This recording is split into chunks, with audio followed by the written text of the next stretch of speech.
এখানে প্রায় ৯১,৫০০ টাকা আছে। এই টাকাটা আমি আপনাকে দিতে চাই। কান্না করবেন না প্লিজ, আপনি রাখেন, এটা আপনার টাকা সম্পূর্ণ।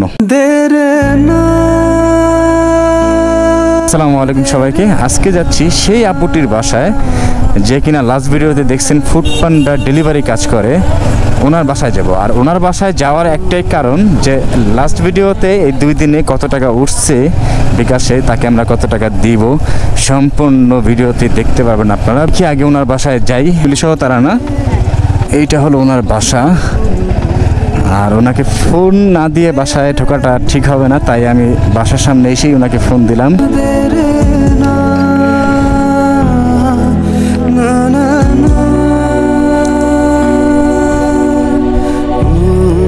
মানে আমার ছুটির দিনে আমি ওনার বাসায় আসছি, এই টাকাটা ওনার কাছে দিচ্ছি আমি।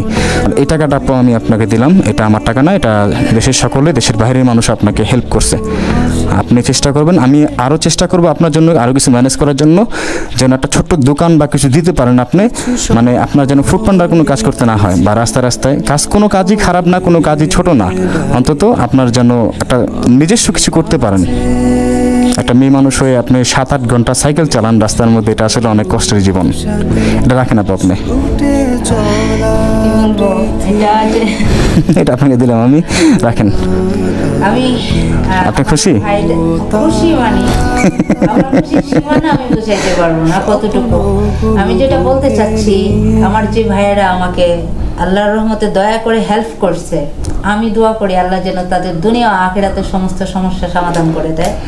আল্লাহ যেন তাদেরকে এইভাবে এর চাইতেও, আর আল্লাহর দেয়া তো কিন্তু অনেক বড় দেয়া। আল্লাহ যেন তাদের, আর আমি সবার কাছে আবারও বলবো, যেহেতু যদিও এটা দিয়ে আপনার সামান্য মানে ছোটখাটো একটা ব্যবসা ধরতে গেলে আরো কিছু প্রয়োজন, আমি চেষ্টা করব সবার কাছে আবারও হাত জোর করে বলবো যে যার যতটুকু সম্ভব আপনার পাশে যেন দাঁড়ায়। তা আপু আমি আসি, আবার দেখাবো ইনশাল্লাহ। তবে কি